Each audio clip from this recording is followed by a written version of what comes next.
అనుకూలములకు ఆత్మ సంబంధమైన బలులు అర్పించుటకు పరిశుద్ధ యాజకులుగా ఉండునట్లు, పరిశుద్ధ యాజకులుగా ఉండునట్లు.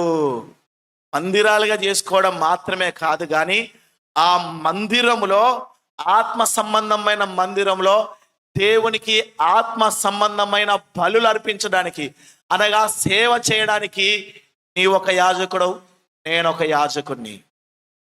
కొత్త నిబంధన విశ్వాసులందరూ కూడా యాజకులే. ఈ మాట జాగ్రత్తగా వినండి.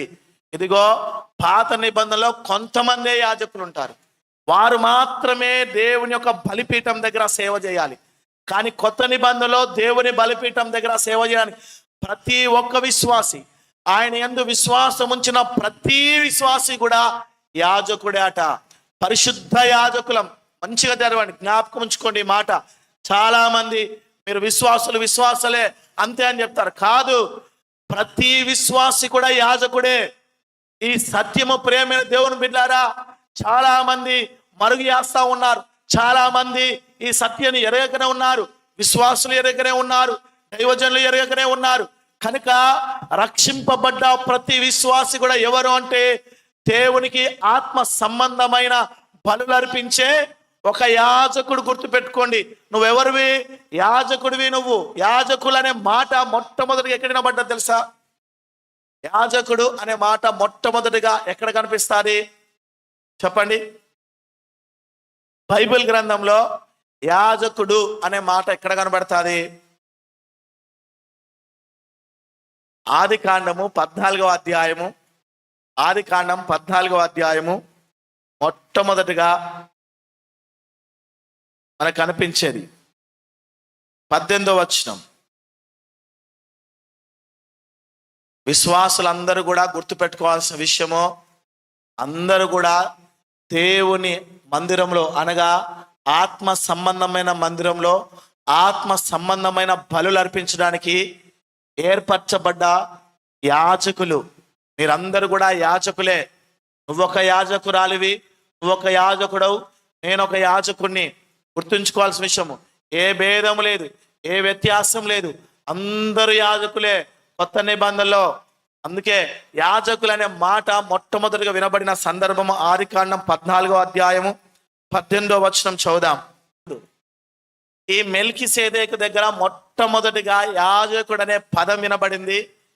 మొట్టమొదటిగా యాజకుడు అనే పదం మనకు కనబడతా ఉంది. చూడండి, ఆయన అబ్రహాము 4 రాజులను జయించి వస్తున్నప్పుడు, కదర్లోయాము రాజులను జయించి వస్తున్నప్పుడు ఆ యొక్క అబ్రహామునకు ఎదురుగా వెళ్ళి రొట్టె ద్రాక్షరసం ఇచ్చాడు. ఎవరైనా? మెల్కీసెదెకు. మెల్కీసెదెకు ఈయన ఎవరు వారట? ఈయన గురించి 2 మాటలు చెప్పబడ్డాయి. మెల్కీసెదెకు గురించి 2 మాటలు చెప్పబడ్డాయి. ఈయన షాలేము రాజు. తరువాత రెండోది సర్వోన్నతుడైన దేవునికి యాజకుడు. అమ్మా, ఈ 2 మాటలు గట్టిగా పట్టుకోండి. ఈ 2 మాటల మీద మీ గమనం ఉంచెవరు? షాలేము రాజు. ఈ మెల్కీసెదెకు ఎవరు? సర్వోన్నతుడైన దేవుని యాజకుడు షాలేము రాజు. మెల్కీసెదెకు ఎవరంటే షాలేము అనే పట్టణానికి రాజు. మొదట ఈయన షాలేము అనే పట్టణానికి, దేశానికి ఒక రాజుగా నియమింపబడ్డాడు. తరువాతనే దేవునికి యాజకుడిన. జాగ్రత్తగా వినండి అమ్మా అందరం కూడా. చూడండి, ఎవరు మెల్కీసెదెకు అంటే మొదట రాజు. మొదట ఎవరు? షాలేము రాజు. షాలేము అనే పట్టణానికి రాజున. షాలేము అనే పట్టణము అది యెరూషలేము పట్టణముగా తరువాత పేరుగాంచింది. యెరూషలేము పట్టణముగా అది పేరు మార్చబడింది. ఎట్లాగొచ్చింది ఈ షాలేముకు యెరూషలేము అనే పేరు అని అంటే ఎలాగొచ్చిందని అంటే, అబ్రహాము ఆ మోరియా పర్వతం మీద తన కుమారుని బలివ్వడానికి వెళ్తాడు. కానీ అక్కడ దేవుడు వద్దు, ఇస్సాకును బలివద్దు, ఆ పొట్టేలు ఉంటుంది, ఆ పొట్టేలును బలిస్తాడు. అప్పుడు యెహోవా వీరిద్దరు ఎక్కుతున్నప్పుడు, ఇస్సాకును ఈ యొక్క అబ్రహాము కొండెక్కుతున్నప్పుడు, నానా కట్టెలు ఉన్నాయి, నిప్పున్నాయి, కత్తున్నాయి, కానీ ఈ బలికి ఆయన ఏమంటాడు? అబ్రహాము బలి పశువు ఏదన్నప్పుడు ఏమంటాడు? దేవుడే యెహోవా ఈరే. ఏమంటాడు అక్కడ? యెహోవా ఈరే అని అంటాడు. యెహోవా ఈరే.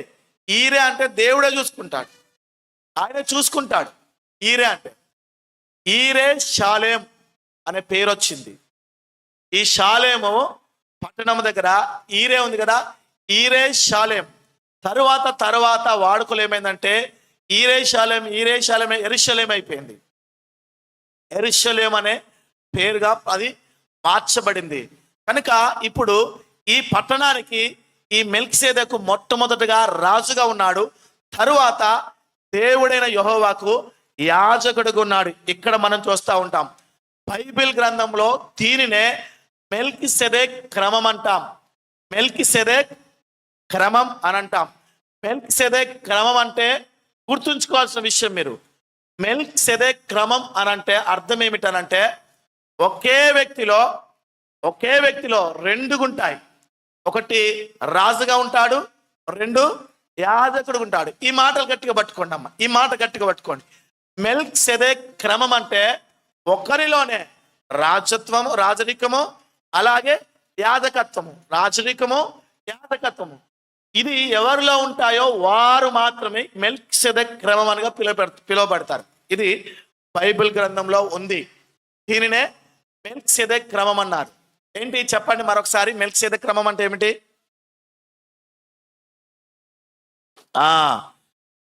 రాజు యాజకుడు ఒకరిలోనే ఉంటే అది మెల్కీసెదెక్ క్రమం. ఈ క్రమము గురించి ప్రియమైన దేవుని బిడ్డలారా, రెండవసారిగా ఈ మెల్కీసెదెక్ గురించి చెప్పబడింది. మొత్తముగా 3 సార్లు చెప్పబడింది ఈయన గురించి. ఆది కాండంలో ఒకటి, కీర్తన గ్రంథంలో ఒకటి, తర్వాత హెబ్రీ పత్రికలో మరొక మారు ఈయన గురించి చెప్పబడింది. ఎక్కువగా ఏం చెప్పబడలా. ఇక్కడ కనబడతాడు, మాయమవుతాడు. కొన్ని వందల వేల సంవత్సరాల తరువాత మళ్ళీ కీర్తన 110వ కీర్తనలో 110వ కీర్తన 4వ వచనంలో అక్కడ ఈయనను గురించిన ప్రస్తావన మనకు కనబడుతుంది. చూడండి.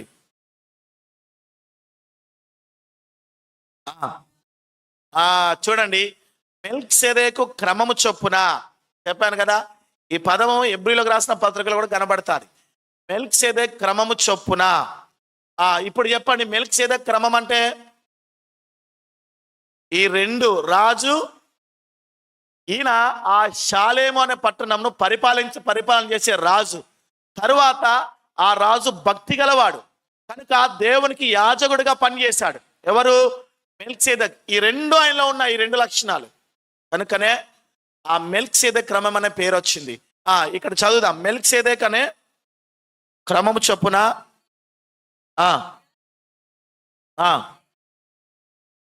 యెహోవా ప్రమాణం చేస్తున్నాడు. ఎవరితో ప్రమాణం చేశాడు? నిరంతరము నువ్వు మెల్కీసెదెక్ క్రమము చొప్పున ఉంటావని ఎవరితో ప్రమాణం చేశాడు? మొదటి వచనం చదవండి, మీకు అర్థమవుతుంది. ప్రభువు నా ప్రభుతో సెలవిచ్చిన వాక్కు. చాలండి. ఈ కీర్తన దావీదు రాశాడు. అయితే దావీదు అంటున్నాడు, ప్రభువు పెద్ద అక్షరం ఉంది కదా ప్రభు అని, అది తండ్రి అయిన దేవుని చూపిస్తుంది. ప్రభువు నా ప్రభువుతో ఆయన చెప్తున్నాడు. ప్రభువు నా ప్రభువుతో చెప్తున్నాడు, సెలవిచ్చిన వాక్కు అని చెప్తున్నాడు. ఎవరి గురించి? కుమారుడైన క్రీస్తుని గురించి, యేసు ప్రభుని గురించి చెప్పబడుతున్న మాటలు ఇవి. యేసు ప్రభుని గురించి యెహోవా ప్రమాణం చేశాడట. యెహోవా దేవుడు యేసుక్రీస్తు వారి గురించి ఏమని ప్రమాణం చేశాడు అని అంటే, నీవు నిరంతరము మెల్కీసెదెకు యొక్క క్రమము చొప్పున ఉంటావు అని చెప్పాడట. నిరంతరము మెల్కీసెదెకు యొక్క క్రమం చొప్పున యాజకుడవై ఉంటావని యేసుక్రీస్తుని గురించి ప్రమాణం చేశాడు. ఆయన మాట తప్పని వాడు, మన దేవుడు నమ్మదైన వాడు. ఏదైనా మాట ఇచ్చాడా నెరవేరుస్తాడు. అంతే. ఇక్కడ యేసుక్రీస్తుని గురించి మాట ఇచ్చాడు దావీదుకు. ఇదిగో ఆయన నిరంతరము కూడా ఆయన మెల్కీసెదెకు క్రమం చొప్పున యాజకుడై ఉంటాడని చెప్పారు. ఎవరి గురించి? మన ప్రభు గురించి, క్రీస్తుని గురించి. అంటే క్రీస్తు ఎలా రాబోతున్నాడు అన్నమాట? మెల్కీసెదెకు క్రమం చొప్పున రాబోతున్నాడు. అంటే రాజుగా, యాజకుడుగా. ఈ 2 లక్షణాలు మన ప్రభు అయిన యేసుక్రీస్తులో ఉన్నాయి. మన ప్రభువుని గురించి చెప్పబడుతున్నాయి. ఆ ప్రభువులో కూడా 2 లక్షణాలు ఉంటాయి. రాజు ఏం చేస్తాడు? రాజ్యాన్ని పరిపాలన చేస్తాడు. యాజకుడు ఏం చేస్తాడు? ప్రజల తరపున బలులు అర్పిస్తాడు. ప్రజల తరపున దేవునికి ధూపం వేస్తాడు. ప్రజల పక్షమున ఉండి యాజకుడు ఏం చేస్తాడు? విజ్ఞాపన చేస్తాడు. ఇవి మన ప్రభులో ఉన్నాయి, మన యేసుక్రీస్తులో ఉన్నాయి. ఆయన ఇప్పుడు తండ్రి అయిన దేవుని దగ్గర ఎట్టాగున్నాడు? యాజకుడుగున్నాడట. ఆయన కృపా సింహాసనం దగ్గర నీ గురించి నా గురించి విజ్ఞాపన చేస్తా ఉన్నాడు. నీ గురించి నా గురించి నిత్యం ఆయన ఆ తండ్రి దగ్గర వేడుకుంటా ఉన్నాడు. ఒక యాజకుడుగా ఉన్నాడు. ప్రేమైన దేవుని బిడ్డారా, మెల్కీసెదెకు కంటే 2 కార్యాలు చేస్తాడన్నమాట. ఇప్పుడు మన ప్రభులో కూడా ఏమున్నాయి? 2 కార్యాలు కూడా చేసే విషయాలు ఉన్నాయి. దీని గురించి హెబ్రీయులకు రాసిన పత్రికలో మన యేసుక్రీస్తుల వారి గురించి ఏమని చెప్పబడిందనంటే, ఆయన ప్రధాన యాజకుడు అని చెప్పబడింది యేసుక్రీస్తు గురించి. మళ్ళీ తర్వాత ఆ 7వ అధ్యాయం నుంచి వెళుతూ ఉంటే ఆయన ప్రధాన యాజకుడు అని చెప్పబడతా ఉంటుంది. ఇంకా ముందుకెళ్తా ఉంటే ఆయన గొప్ప ప్రధాన యాజకుడు అని చెప్పబడతారు. ఆయన ప్రధాన యాజకుడు, ఆయన గొప్ప ప్రధాన యాజకుడు. ప్రియమైన దేవుని బిడ్డలారా, మన ప్రభుని గురించి చెప్పబడిన మాట ఇది. యేసుక్రీస్తు కూడా మెల్కీసెదెకు యొక్క క్రమంలో చేర్చబడిన వాడుగా మనకి కనబడతా ఉంటాడు. అయితే ప్రియమైన దేవుని బిడ్డలారా, ఇవాళ ఆయన ఎలాగున్నాడు? యాజకునిగా ఉన్నాడు. మన కొరకు విజ్ఞాపన చేసే విజ్ఞాపన కర్తగా యాజకుడుకున్నాడు. కానీ మన ప్రభు రేపు ఎలా రాబోతున్నాడో తెలుసా? రాజుగా రాబోతున్నాడు. 1000 ఏళ్ల రాజ్య పరిపాలన ఇక్కడ చేయబోతా ఉన్నాడు.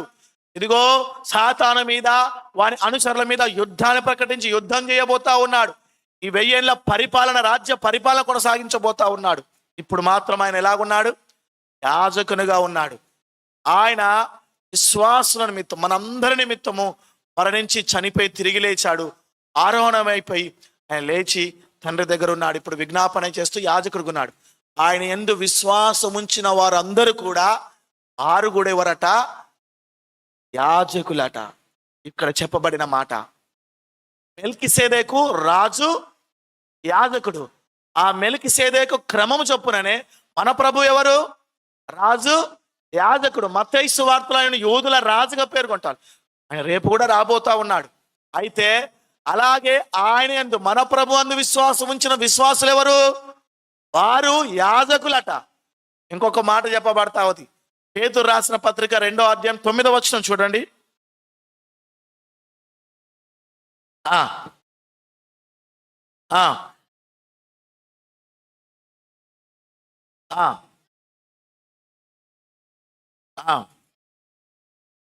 ఏర్పరచబడిన వంశమును. ఈ మాట గట్టిగా పట్టుకోమ్మా, గట్టిగా పట్టుకోండి బ్రదర్. ఏంటట? గట్టిగా పట్టుకోండి, దాని మీద లక్ష్యం ఉంచండి. ఏంటట? చదవండి. రాజులైన యాజక సమూహము. రాజులైన యాజక సమూహం. ఎవరు? ఎవరు రాజులైన యాజక సమూహము? ఎవరు వారు రాజులైన యాజక సమూహం? ఎవరమ్మా? మనమే. మన గురించే చెప్పబడుతున్న మాటలు. మెల్కీసెదెకు యొక్క క్రమం ఏంటి? ఒకరిలోనే రాజు, యాజకత్వం. ఈ 2 లక్షణాలు ఉంటే వారు మెల్కీసెదెకు క్రమం. అది మన ప్రభులో ఉంది. ప్రభువునందు విశ్వాసం ఉంచిన మనలో కూడా ఈ 2 ఉన్నాయి. ఎవరి మనము? రాజులైన యాజక సమూహము. ఎంత గొప్ప భాగ్యమో ప్రభు నీకు నాకు అనుగ్రహించాడు. అందుకే ఆత్మ సంబంధమైన బలులు అర్పించడానికి నీవు నేను పరిశుద్ధ యాజకులుగా మన ప్రభువుకున్నా మనము. అంటే విశ్వాసి, నీవు ఒక యాజకుడు, రాజులైన యాజక సమూహంలో చేర్చబడ్డ ఒక గుంపువు నీవు నేను కూడా. ఆ ప్రభు ఆత్మ సంబంధమైన మందిరాలు కట్టబడిన ఆ మందిరంలో సేవ చేసే యాజకులం మనం. అయితే ప్రియమైన దేవుని బిడ్డరా, యాజకులు అనేది మొట్టమొదటిగా ఎక్కడ చూసాం మనము? ఆదికాండం 14వ అధ్యాయంలో 18వ వచనంలో మెల్కీసెదెకు దగ్గర చూసాం. ఆయన షాలేము రాజు, మొదటగా రాజు, తరువాత ఆయన సర్వోన్నతుడైన దేవుని యాజకుడు. ఈ 2 ఉంటే మెల్కీసెదెకు క్రమం అని బైబిల్ గ్రంథం చెప్పబడింది. అది యేసుక్రీస్తు కూడా ఆపాదించింది. అయితే యాజకుని గురించి మరొక చోట, అంటే ఇక్కడ అయిపోయిన తర్వాత, గతించిన తర్వాత మరొక చోట ప్రభు తెలియజేస్తా ఉన్నాడు. నిర్గమకాండము 19వ అధ్యాయము, 20వ అధ్యాయము, 24వ అధ్యాయము చాలా ప్రాముఖ్యమైన అధ్యాయాలు ఇవి. ఈ 3 అధ్యాయాలు చాలా ప్రాముఖ్యమైన అధ్యాయాలు. మనము మంచిగా వాటిని ధ్యానం చేయాలన్నమాట. అయితే నిర్గమకాండం 19వ అధ్యాయం దగ్గరికి రండి. మనము కూడా ఇప్పుడు యాజకులము, ఇంకా రాజులము.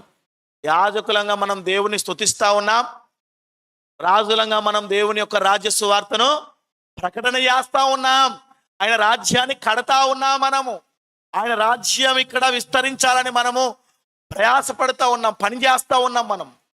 మనము నిర్గమకాండము 19వ అధ్యాయము అందరూ కూడా బైబిల్ తెరిచినట్లయితే 3వ వచనం నుండి 6వ వచనం వరకు చదువుకుందాం.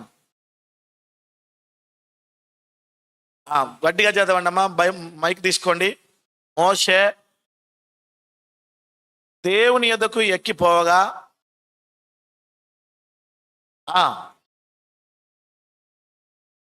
ముచ్చటించి ఇశ్రాయేలుకు తెలపవలసినది ఏమనగా, నేను ఐగుప్తులకు ఏమి చేసితునో మిమ్మును గద్దెరెక్కల మీద మోసి నా యొద్దకు మిమ్ము నెట్లు చేర్చుకుంటునో మీరు చూచితిరి.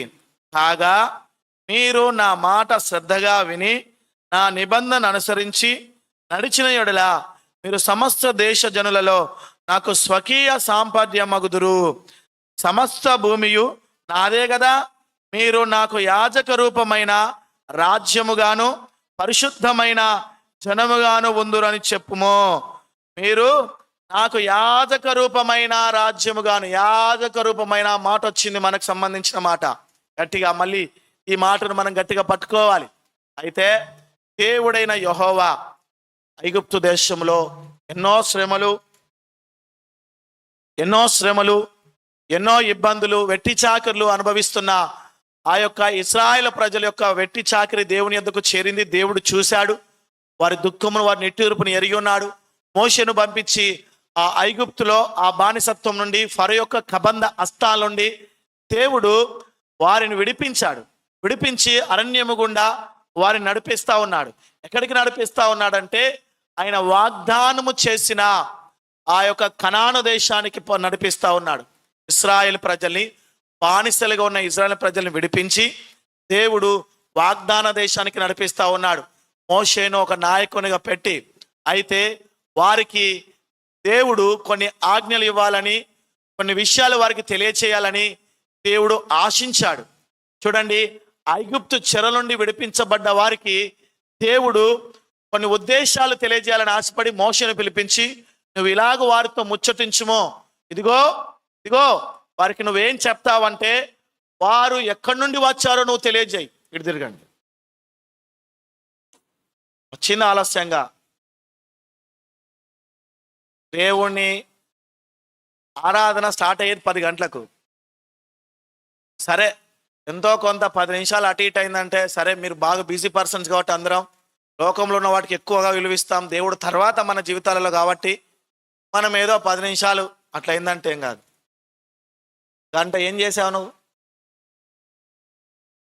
పనికి వాళ్ళ ముచ్చట్లు పెట్టి ఇక్కడికి వచ్చి ఆ ముచ్చట్లు నీ హృదయంలో ఉంటాయి. ఇప్పుడు దేవుని యొక్క మాటలు ఏమి వినబడతాయి నీకు? వెర్రితనంగానే పడతాయి ఈ మాటలు నీకు. ఈ మాటలు నీకు ఎట్టా ఉంటాయి? వెర్రితనంగా ఉంటాయి. ఆ మాటలు గొప్పగా ఉంటాయి, లోకంలో ఉన్నాయి. వాళ్ళు వీపు వాల్చుకోవడానికి గోడ. ఎన్నిసార్లు చెప్తారు? ఒకసారి 2 సార్లు చెప్పినప్పుడు వినాలి. సమయానికి రండి అని. 11 గంటలకు 11:15 వచ్చావు. శ్రద్ధగా విను వాక్యం. ఏం చెప్పావు? యాజకుడు అంటే ఎక్కడ ఉంటాడని చెప్తే మొట్టమొదటిగా ఏం చెప్పావు? బైబుల్ చదువుతున్నావా? లోకాన్ని చదువుతావు, ఇతర కుటుంబాల జీవితాలు చదువుతావు. అందరంతే. ప్రభువును తెలుసుకోండి. వాళ్ళ ముచ్చట్లు వీళ్ళ ముచ్చట్లు ఎందుకు? ఆదివారం ఎన్నున్నా కట్టిపెట్టేసుకోవాలి. నువ్వు దేవుడికి ఇచ్చే ప్రాధాన్యత ఏందో తెలిసిపోతుంది. నువ్వు దేవుడిని అధికంగా ప్రేమిస్తున్నావు ఎక్కడ రుజువైతుంది? నీకు ఎన్ని పనులున్నా పక్కకు పెట్టే దగ్గర రుజువైతుంది. పని ఉన్నది కాబట్టి రాలేదు, పని పాట లేకపోతే వస్తారా? చెప్పండి. పని పాట లేకపోతే దేవుని ఆరాధించడానికి వస్తారా? అందరికి పనులు ఉంటాయి. దేవుడికి సృష్టినంతా కూడా శాసించే పని ఉంది, వాటి నిర్వహణ చేయాలి. అయినా కూడా పని కట్టుకొని నీ దగ్గరికి ఎందుకు వస్తాడు దేవుడు? నీ సమస్యను పట్టించుకొని నీకు పరిష్కరించడానికి. ప్రేమైన దేవుని బిడ్డలారా, ఐగుప్తు యొక్క చెర నుండి విడిపించబడ్డ వారికి వారితో ముచ్చటించాలని చెప్పాలని వారి స్థితిని వారికి జ్ఞాపకం చేయమన్నాడు. అందుకే ఏం చెప్తున్నాడంటే, నేను ఐగుప్తులకు ఏమి చేసినో మిమ్మల్ని గద్దరెక్కల మీద మోసిన యొద్దకు మిమ్మల్ని ఎట్లు చేర్చుకుంటునో మీరు చూచితిరి కదా. దేవుడు ఆయన పిల్లల్ని ఎట్లా తీసుకొచ్చాడట? గద్దరెక్కల మీద మోసుకొని వచ్చినట్లుగా మోసుకొని వచ్చాడట ప్రభు. ఐగుప్తు యొక్క చెరల నుండి విడిపించాడు. అది జ్ఞాపకం చేసుకోండి. వారికి ఏం చేశాను మీ నిమిత్తం, ఎలా వ్యవహరించాను, నేను ఎలా మిమ్మల్ని విడిపించాను, అది జ్ఞాపకం చేసుకోండి. ఎందుకు నేను మిమ్మల్ని విడిపించానో తెలుసా? ఆ పాపం అనే ఐగుప్తు నుండి, లోకం అనే ఐగుప్తు నుండి, ఫరో అనే ఆ అపవాది యొక్క చెర నుండి మిమ్మల్ని ఎందుకు విడిపించానో తెలుసా? ఎందుకు ఐగుప్తు నుండి మిమ్మల్ని బయటికి రప్పించానో తెలుసా? నాకు కొన్ని ఉద్దేశాలు ఉన్నాయి, నాకు కొన్ని ఆలోచనలు ఉన్నాయి. ఊరికే మిమ్మల్ని లోకం నుండి విడిపించాలా? ఊరికే మిమ్మల్ని అపవాది యొక్క చెర నుండి విడిపించాలా? ఊరికే మిమ్మల్ని విడిపించాలా? ఒక ఉద్దేశం ఉంది మీ పట్ల, ఒక ప్రణాళిక ఉంది మీ పట్ల. ఓ ప్రతి క్రైస్తవ విశ్వాసులారా, దేవుడు నిన్ను లోకం నుండి విడిపించింది, పాపం నుండి విడిపించింది, మరణం నుండి విడిపించింది, అపవాది చెర నుండి విడిపించింది. దేవుడు ఒక ఉద్దేశంతో విడిపించాడు. అది నువ్వు ఎరగాలి. ఇది జ్ఞాపకం చేస్తా ఉన్నాడు ప్రభువు. ఐగుప్తు నుండి మిమ్మల్ని విడిపించింది ఇశ్రాయేలారా, ఎందుకొరకో తెలుసా అని చెప్పి ప్రభు చెప్తా ఉన్నాడు. చూడండి, ఐదో మాట. కాగా మీరు నా మాట శ్రద్ధగా విని నా నిబంధనను అనుసరించి నడిచిన ఎడల మీరు సమస్త దేశ జనులలో నాకు స్వకీయ సాంపత్యమగుదురు. ఏం చెప్తా ఉన్నాడు ప్రభువు? మీరు విడిపించబడింది ఎందుకో తెలుసా? మిమ్మల్ని విడిపించింది మీరు నాకు స్వకీయ సాంపాద్యమగవారుగా, అంటే నా సొత్తైన పిల్లలుగా ఉండడానికి, నా సొత్తైన పిల్లలుగా మీరు ఉండడానికి కొరకు మిమ్మల్ని విడిపించింది. నా సొత్తుగా చేసుకోవడానికి కొరకు. మీరు నాకు ఇన్ని జనాంగాలు ఉన్నాయి, ఎంతో మంది గొప్ప గొప్ప వారు ఉన్నారు, ఎంతో గొప్ప బలమైన జనాంగం ఉంది. కానీ వారిని కాదని మిమ్మల్ని నేను విడిపించానంటే ఎందుకో తెలుసా? నా సొత్తైన ప్రజలుగా చేసుకోవడానికి.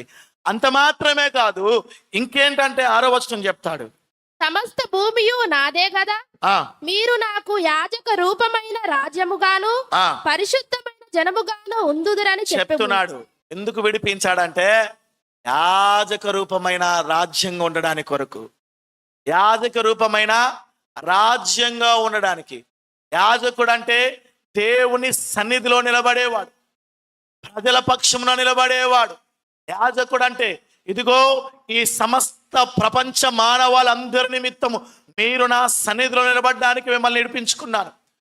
మీరు నా సన్నిధిలో నిలబడి వారి పక్షమున బలులు అర్పించడానికి మిమ్మల్ని నేను యాజకులుగా ఏర్పరచుకున్నాను. ఎందుకు నీ విడిపించాడు దేవుడు? ఎందుకు వారిని రెక్కల మీద మోసుకొని వచ్చాడు దేవుడు? యాజక రూపంగా ఉండడానికి కొరకట. ఎవరి గురించి చెప్తున్నాడు? యాజకులని చెప్పేసి ఎవరి గురించి చెప్తున్నాడు? అడున్నదే చెప్పండి అమ్మా, అడున్నదే చెప్పండి. చెప్పండి, అక్కడ ఉన్నది ఎవరి గురించి చెప్తున్నాడు? 6వ వచనం చదవండి. 6వ వచనం, సమస్త భూమియు నాదే కదా, మీరు నాకు యాజక రూపమైన రాజ్యముగాను. మీరు నాకు యాజక రూపంగా అంటున్నాడు. ఎవరితో చెప్తున్నాడు? వినండి, ఇది అని చెప్పండి. ఎవరితో చెప్తున్నాడు? ఇశ్రాయేలులో కొందరితోనా, అందరితోనా?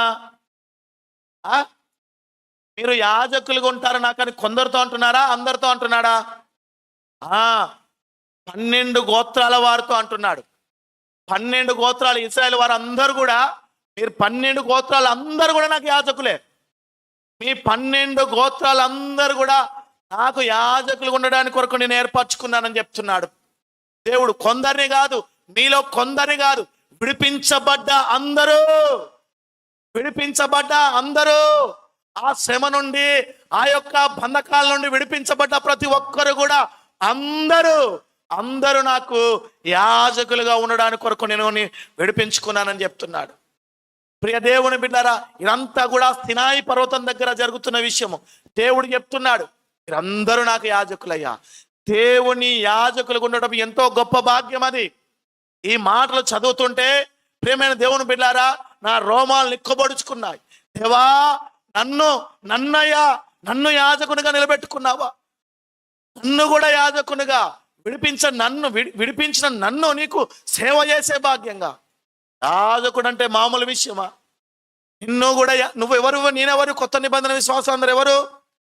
మీరెవరు? నేను ఒక్కడే యాజకుని కాదు ఇక్కడ. ఈ సత్యం మర్చిపోవద్దు.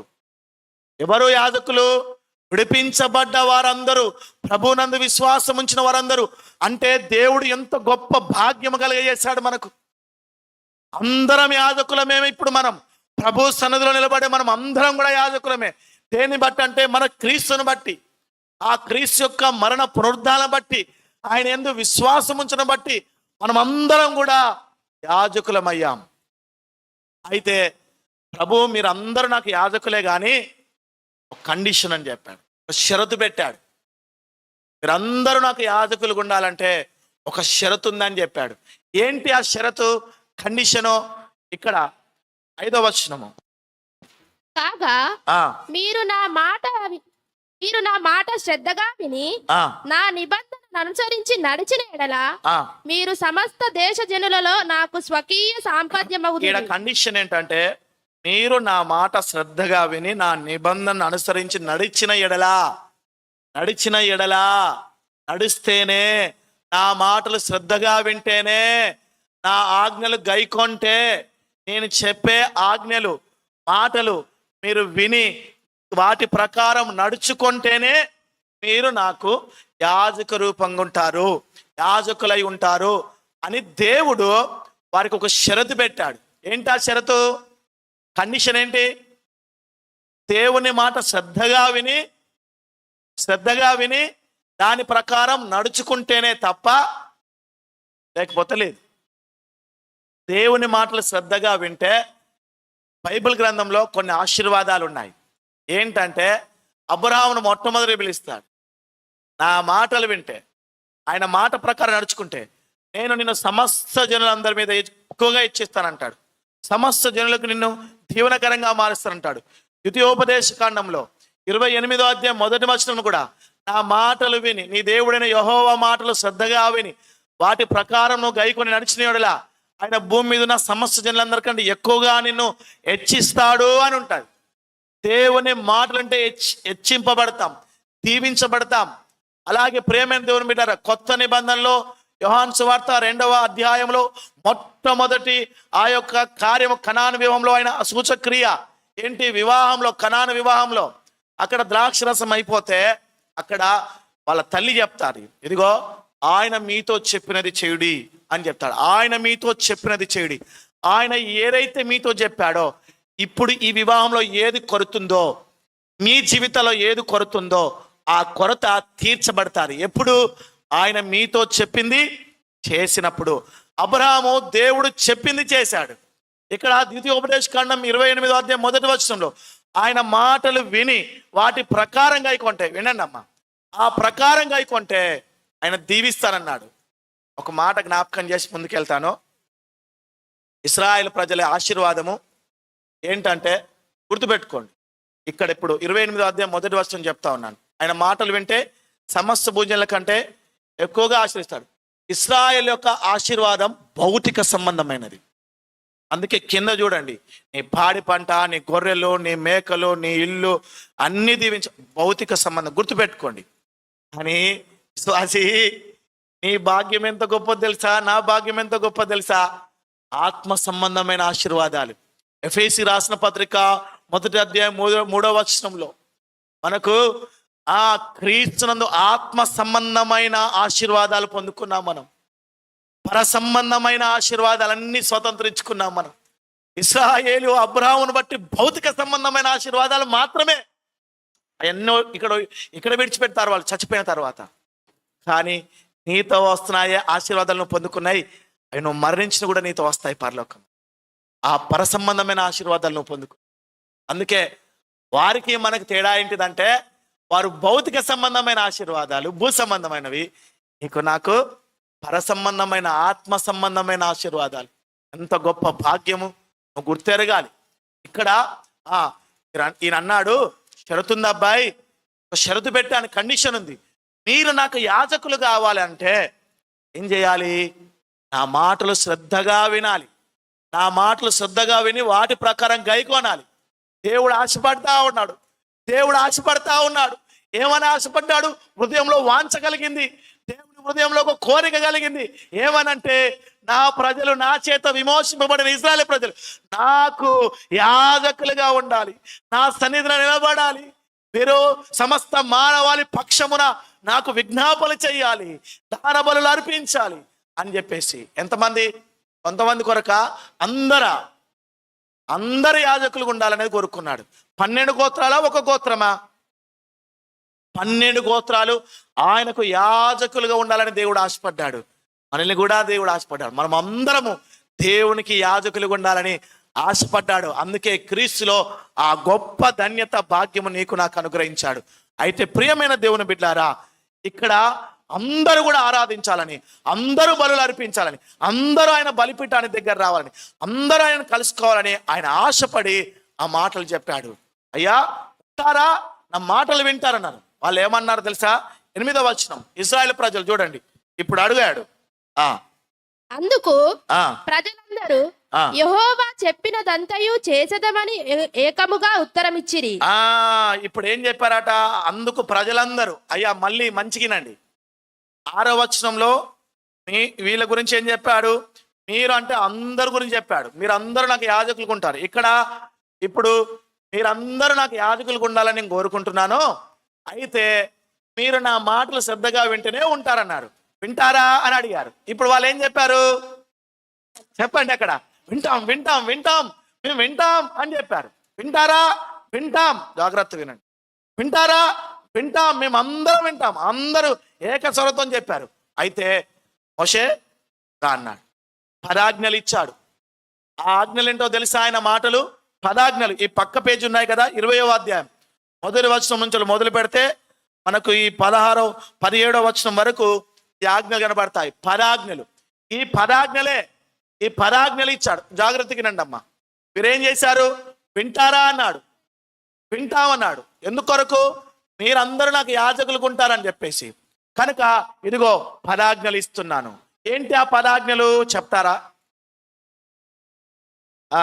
ఈయన్న చెప్పరా? చెప్పండి అయ్యా. విగ్రహారాధన చేయొద్దు, పరిశుద్ధ దినమును ఆచరించాలి. తర్వాత నీ దేవుడైన యెహోవా తప్ప ఇంకెవరు ఉండొద్దు. తర్వాత వ్యర్థంగా ఉచ్చరించొద్దు ఆయన నామమును. నీ తల్లిని తండ్రిని సన్మానించుము, వ్యభిచారించొద్దు, నరహత్య చేయొద్దు, అబద్ధం ఆడొద్దు, అబద్ధ సాక్ష్యం పలగొద్దు. ఇవన్నీ కూడా చెప్పాడు. 10 ఆజ్ఞలు ఇచ్చాడు. ఇవన్నీ 10 ఆజ్ఞలు ఇచ్చి ఏం చేశాడో తెలుసా? చూడండి జాగ్రత్తగా. ఈ 10 ఆజ్ఞలు ఇచ్చి 20వ అధ్యాయము 1 నుండి 17 వరకు ఉంటాయి. ఇప్పుడు 20వ అధ్యాయము 2-3 వచనాలు చదువుదాము. 24వ అధ్యాయము 7వ వచనము. ఇవన్నీ ఆజ్ఞలు ఇస్తాడు ఇప్పుడు సినాయి పర్వతం మీద. ఈ మోషే వెళ్ళిన తర్వాత మోషేకు దేవుడే రాసిస్తాడు అన్ని. 24వ అధ్యాయం 7వ వచనం. అతడు నిబంధన గ్రంథమును తీసుకొని ప్రజలకు వినిపింపగా వారు యెహోవా చెప్పినవన్నీ చేయుచు విధేయులమై ఉందుమనిరి. ఇదే ఇప్పుడు దేవుడు ఆజ్ఞలు ఇచ్చాడు. ఫస్ట్ అడిగాడు, అబ్బాయి మీరందరూ నాకు యాజకులుగా ఉండాలనుకుంటున్నాను, ఉంటారా? అట్లాగైతే మీరు నా మాటలు శ్రద్ధగా విని వాటిని గైకొనాలి. గైకొంటారా? గైకొంటామయ్యా, గైకొంటామన్నారు. అయితే మోషే రా, ఇలాగ ఆజ్ఞలు ఇస్తానన్నాడు. ఆజ్ఞలు ఇచ్చాడు. మోషే వచ్చాడు, ఆ నిబంధన గ్రంథాన్ని విప్పాడు, వారందరికీ చదివి వినిపించాడు. ఏమని అన్నాడంటే, ఇప్పుడు వీరందరూ ఏమన్నారు? ఇప్పుడు వీళ్ళేమన్నారు? ఒకసారి చదవండి అమ్మా. వినిపించగా వారు యెహోవా చెప్పినవనియు చేయించు విధేయులమైంది ఉన్నాను. ఒక్కటి కాదు, ఆయన చెప్పినవి చేస్తాం, అంత మాత్రమే కాదు, విధేయులమై ఉంటాం, లోబడి ఉంటాం. ఆయన మాటకు, ఆయన యొక్క ఆజ్ఞకు లోబడి ఉంటాం అని చెప్పారు. ఈ ఆజ్ఞలు మోషే ఇట్లా పట్టుకొని, నీ దేవుడైన యెహోవా తప్ప నీకు వేరొక దేవుడు ఉండకూడదు అని అన్నాడు. అంటే ఎవరన్నారు? అవును, మేము అట్టాగే చేస్తాం, మేము అట్టాగే చేస్తాం, ఈ మాటకు మేము విధేయులవుతాం మీరు అనాలి. అంతేనా? దేవుడైన యెహోవా తప్ప ఎవరు ఉండద్దు, నీ దేవుడైన యెహోవాయే నీకు దేవుడు. ఈ దేవుడు తప్ప ఇంకెవరూ నీకు ఉండకూడదు అన్నాడు. అప్పుడు ఏమంటారు మీరు? ఏమంటారు? ఆ మాట చొప్పునే మేము జరిగించదు, ఆ మాటకు మేము ఆజ్ఞకు విధేయులేదు అన్నాడు. 2వ ఆజ్ఞ, 3వ ఆజ్ఞ, 10వ ఆజ్ఞ ఇట్టాగే చెప్పారు. అర్థమైందా?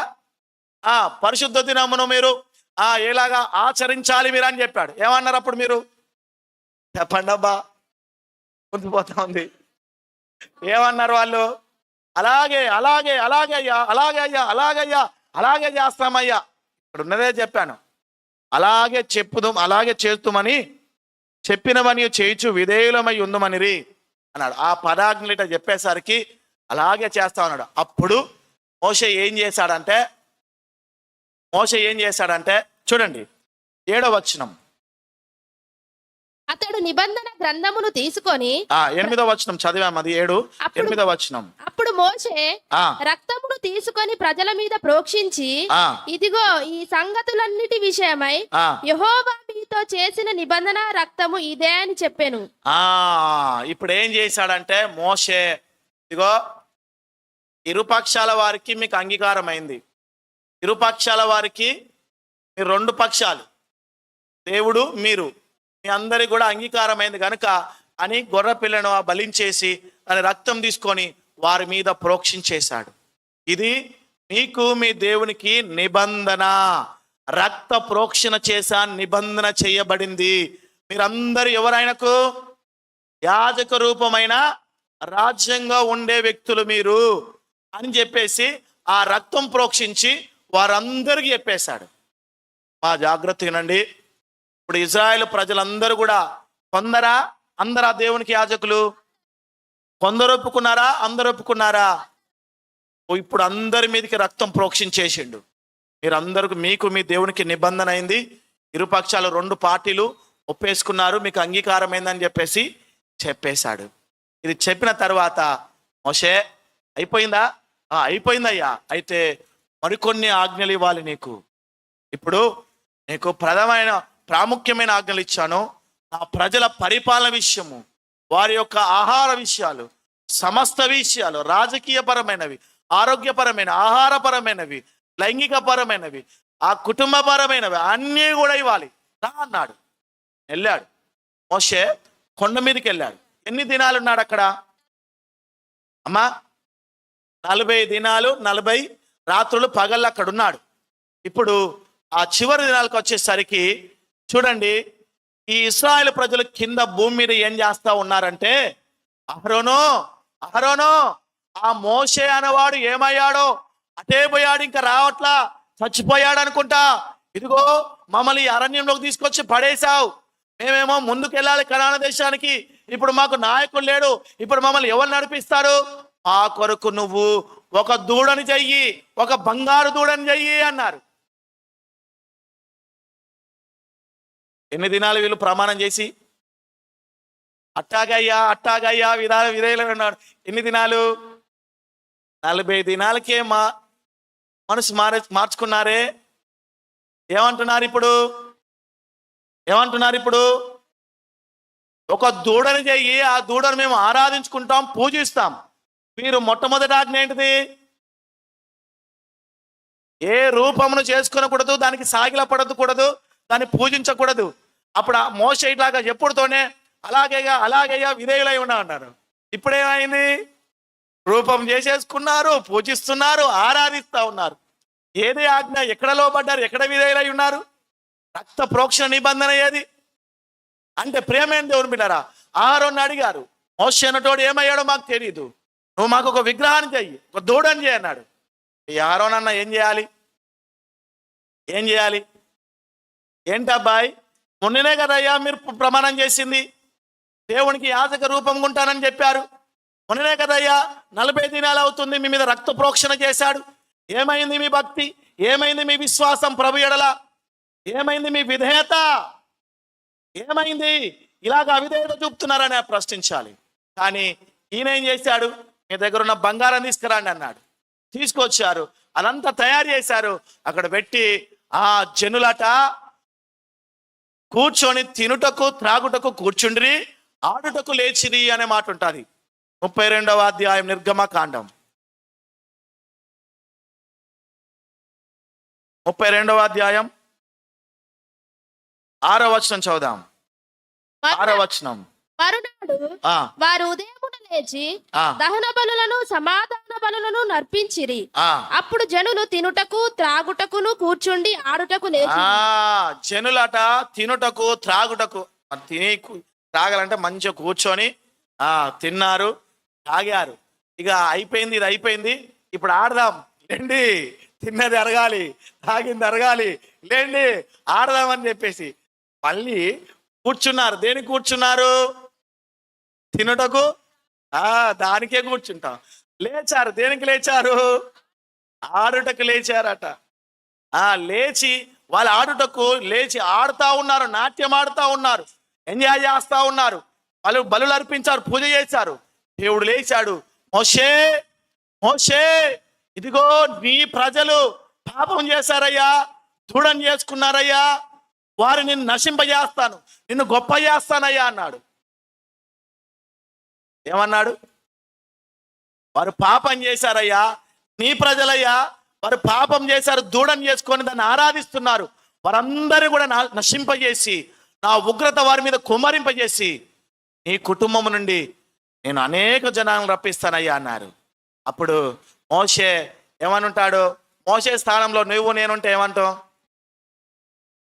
నువ్వు చెప్పిందేదో త్వరగా చేయి ప్రభువా, నువ్వు చెప్పిందేదో త్వరగా చేయి, నశింపజేయి వాళ్ళని. వాళ్ళతోని నేను తట్టుకోలేకపోతున్నాడు. వారు ఒక్కొక్కడు నన్ను చిత్రహింసలు పెడతా ఉన్నాడు. మాంసం కావాలంటున్నాడు, ఆహారం కావాలంటున్నా ఉన్నాడు, నీళ్ళు లేకపోతే నీళ్ళు కావాలంటున్నాడు. అవి చేదైనా కూడా ఎందుకు చేదైనా నాకు అదే బాగుంది అంటున్నాడు. వాడైతే రాళ్ళు బట్టి నా మీద కొట్టడానికి వచ్చాడయ్యా, చంపేయ్యా నువ్వు చెప్పేసింది. వాళ్ళు లోబడిన ప్రజలు మూర్ఖులయ్యా, చంపేయ అంటాం, అంతేనా? చెప్పేసి సుమ్మాని గొప్ప చేస్తారన్నావు కదా, గొప్ప చేసే ప్రభు అంటాం. నువ్వు నేను ఆ స్థానంలో ఉంటే అదే అంటాం. కానీ మోషే అన్నాడు, ఏమన్నాడో తెలుసా? అయ్యా వారిని ఇక్కడ తీసుకొచ్చి బలం లేక నీకు చంపేశావని చెప్పేసి జనాలు చెప్పుకుంటారు. వద్దయ్యా, వారిని చంపద్దయ్యా, ఆయన పాదాల మీద పడ్డాడు. ఇంకొంత ముందుకు పోతే అయ్యో వారి పాపములు పరిహరించుతావా, లేకపోతే నీ జీవ గ్రంథంలో నా పేరు తీసేయ్యా అని వేడుకుంటాడు. నా ప్రజలు అంటావేంటయ్యా? వారి నీ ప్రజలయ్యా, నా ప్రజలు కాదయ్యా, నీ ప్రజలయ్యా, నువ్వు విడిపించావంటావేంటి? నేను కాదు, నువ్వు విడిపించావయ్యా అయ్యా అని వేడుకుంటాడు. వెళ్ళు అని చెప్తాడు. మోషే పరిగెత్తుకుంటూ వస్తాడు. ఆ 2 పలకలు తీసి అవంట చూసి, ఆ ఎగరడం దూకడం చూసి, ఆ బంగారు దూడడం చూసి పడగొట్టేస్తాడు. అవన్నీ కింద పడేస్తే అవి పగిలిపోతాయి. ఆరోను పిలుస్తాడు. ఆరోను ఏం చేసావయ్యా అంటే, వాళ్ళు బలవంతం చేశారయ్యా, వాళ్ళు నన్ను బలవంతం చేశారు, నేనేం చేయాలా? మరి ఈ బంగారు దూడ ఎలాగ వచ్చింది? బంగారం ఇచ్చారు, తీసి పొయ్యిలే ఇచ్చాను, అదే వచ్చేసింది. చూడండి వాళ్ళ గురించి ఏం చెప్తాడో. ఆ 24వ వచనం చదవండి. అందుకు నేను ఎవరి యొక్క బంగారం ఉన్నదో వారు దానిని ఊడదీసి తెండని చెప్పి తిని, నేను దాన్ని అగ్నిలో వేయగా ఈ దూడ ఆయనను. బంగారం అగ్నిలో ఎత్తే దూడ అవుతుందా? దాన్ని నలగొట్టి రూపం చేస్తే అక్కడ కూర్చొని ఎంత టైం పడుతుంది? పట్టిగా దూడ అవుతుందా? ఏం చెప్తా ఉన్నాడు ఆరోను? భలే చెప్తా ఉన్నాడు. నమ్మేస్తాడా? నమ్ముతా. నువ్వు నేనైతే నమ్ముతాం. అందులో అగ్నిలో ఏడుతుంటే అది దూడ అయిపోయిందట. సరే, ఇప్పుడు అయిపోయింది. ఇప్పుడు మోషే అంటాడో చూస్తాడు, అంతా చూసి ఆ పాపిష్టి ప్రజలందరూ దుర్మార్గులను చూసి ఏమంటాడంటే ఒక గట్టి కేకేస్తాడు.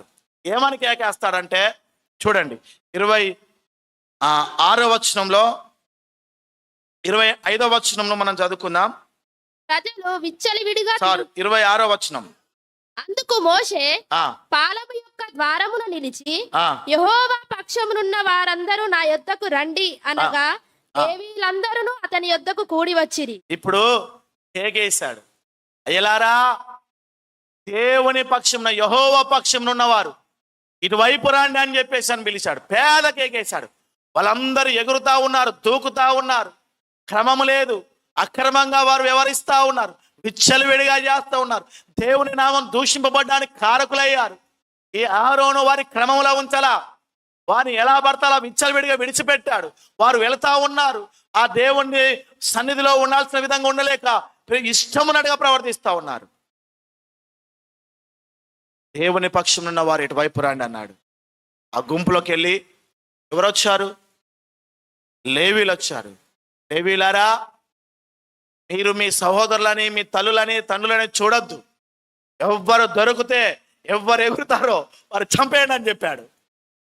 వారు ఖడ్గాలు తీసుకొని పోయారు, చంపేశారు. దొరికినట్టుగా. చూడండి 27వ వచనం. అతడు వారిని చూచి, మీలో ప్రతి వాడు తన కత్తిని తన నడుమును కట్టుకొని పాలెములో ద్వారము నుండి ద్వారమునకు వెళ్ళుచు, ప్రతి వాడు తన సహోదరుణ్ణి, ప్రతి వాడు తన చెలికానిని, ప్రతి వాడు తన పొరుగు వాడిని చంపవలనని ఇజ్రాయేలీయుల దేవుడైన యెహోవా సెలవిచ్చుచున్నాడనెను. లేవీయులు మోషే మాట చొప్పున చేయగా ఆ దినమున ప్రజలలో ఇంచుమించు 3000 మంది కూలిరి. చూడండి, దేవుని పక్షం ఇటు వండువా, దేవుని పక్షమున ఉండేవారు ఇటు పక్కన రమ్మని చెప్పేసినప్పుడు లేవీలు వచ్చారు. వారితో చెప్పాడు, పోయి చంపండి అని చెప్పాడు. వారు పోయి చంపారు. 3000 మందిని చంపేశారు. అందరూ కాము కూర్చున్నారు. అప్పుడు వారికి ఎగురుతూ దూకుతూనే ఉన్నారు. చంపిన తర్వాత కామైపోయారు. ప్రియ దేవుని బిడ్డలారా, చూడండి, ప్రభు అన్నాడు, నా మాట వింటే మీరు నాకు యాజక రూపంగా ఉంటాను అందరితో అన్నాడు. 12 గోత్రాలతో అన్నాడు. కానీ ఆయన మాట, ఆయన ఆజ్ఞను వారు మితిమీరారు. ఆ గొప్ప భాగ్యాన్ని, యాజక రూపాన్ని 11 గోత్రాలు కోల్పోయాయి. లేవి గోత్రం ఒకే ఒక గోత్రం. అందుకే దేవుడు, ఇదిగో మోషే, ఈ లేవీలు తప్ప ఇంకెవ్వరు కూడా యాజకులుగా నాకు ఉండడానికి వీలేదు. ఆ భాగ్యాన్ని కోల్పోయారు. వారందరూ నా బలిపీఠాన్ని దగ్గరికి వచ్చే ఆ గొప్ప ధన్యతను కోల్పోయారు. ఇదిగో వారి పక్షంలో వారు రావద్దు. వారు వస్తే చంపబడతారు. ఆ 11 గోత్రాలు రావడానికి వీల్లేదు. ఈ ఒక్క గోత్రం మాత్రమే, ఈ ఒక్క గోత్రానికి మాత్రమే ఈ భాగ్యాన్ని నేను అనుగ్రహిస్తున్నానని చెప్పాడు. ఆ ఒక్క గోత్రం మాత్రమే, లేవీలు మాత్రమే యాజకులుగా, ప్రధాన యాజకులుగా, పరిచారకులుగా అందులో ఉన్నారు. 11 గోత్రాలు కూడా దేవుడిచ్చిన ఆ గొప్ప భాగ్యము, దేవుని సన్నిధి నిలిచే భాగ్యం పోగొట్టుకున్నారు. దేనిని బట్టి? దేవుడు అన్యాయస్తుడా? దేవుడు అన్యాయస్తుడా? ఒకరినేమో తక్కువ చూసి ఒకరిని ఎక్కువగా చూసేవాడా? అందరికీ సమానమైన భాగ్యం ఇచ్చాడు. అందరికీ ఏ వ్యత్యాసం లేకుండా, ఎటువంటి హెచ్చు తగ్గులు లేకుండా అందరికీ ఇచ్చాడు. కానీ 11 గోత్రాలు కోల్పోయాయి. దేని బట్టి? ఆ భాగ్యాన్ని కోల్పోయింది దేన్ని బట్టి చెప్పండి? ఆయన మాట, ఆయన ఆజ్ఞలు గైకొనకపోవడం ద్వారా, దేవుని విడ పాపము చేయడం ద్వారా దేవుడు గొప్ప గొప్ప భాగ్యాలు ఇస్తున్నాడు. ఆయన సన్నిధిలో నిలిచే భాగ్యము, ఆయన సేవ చేసుకునే భాగ్యము, ఆయన పక్షాన నిలబడే భాగ్యము అనేకులకు అనుగ్రహిస్తాడు. ఏ ఒక్కరి వ్యక్తి పట్ల ఆయన వ్యత్యాసం చూపడు. ఆయన పక్షపాతం చూపే దేవుడు కాదు. ప్రతి ఒక్కరి బట్టి ఉంటారు. కానీ ఆయన ఇచ్చే ఆశీర్వాదము, ఆయన ఇచ్చే భాగ్యమును కోల్పోయేది ఎవరంటే ఆయనకు విరోధంగా పాపము చేసిన విశ్వాసులే. విశ్వాసి, దేవుడు నీకు ఎంతో గొప్ప భాగ్యం ఇచ్చాడు. ఆ భాగ్యాన్ని, ఆ ఆశీర్వాదాన్ని కోల్పోయేది నీ పాపమును బట్టే. దేవుడు పక్షపాతి కాదు సహోదరుడా. దేవుడు నీకు, నీ పట్ల ఏదో చిన్న చూపు చూసేవాడు కానే కాదు. పాపమును బట్టి నీవు దాన్ని కోల్పోతున్నావు. ఎంత గొప్ప భాగ్యం అది. యాజకులు అంటే దేవుని సన్నిధిలో నిలిచేవారు, అనేకుల పక్షమున విజ్ఞాపన చేసేవారు, దేవుని శాంతింపజేసేవారు. ఆశ్చర్యకరమైన భాగ్యం, అద్భుతమైన, అమోఘమైన గొప్ప భాగ్యము కోల్పోయారు. దేవుని ఆజ్ఞలు మితిమీరారు. వారు దేవుని యొక్క మాటను తృణీకరించారు.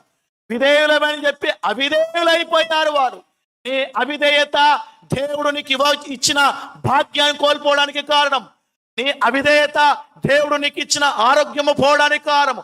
నీ అవిధేయత దేవుడు నీకు ఇచ్చిన ఆ సమృద్ధి కోల్పోవడానికి కారణము. నీ అవిధేయత, నీ పాపము దేవుడిచ్చిన నీ జ్ఞానము కోల్పోవడానికి కారణమవుతుంది. అర్థమవుతుందా విశ్వాసి?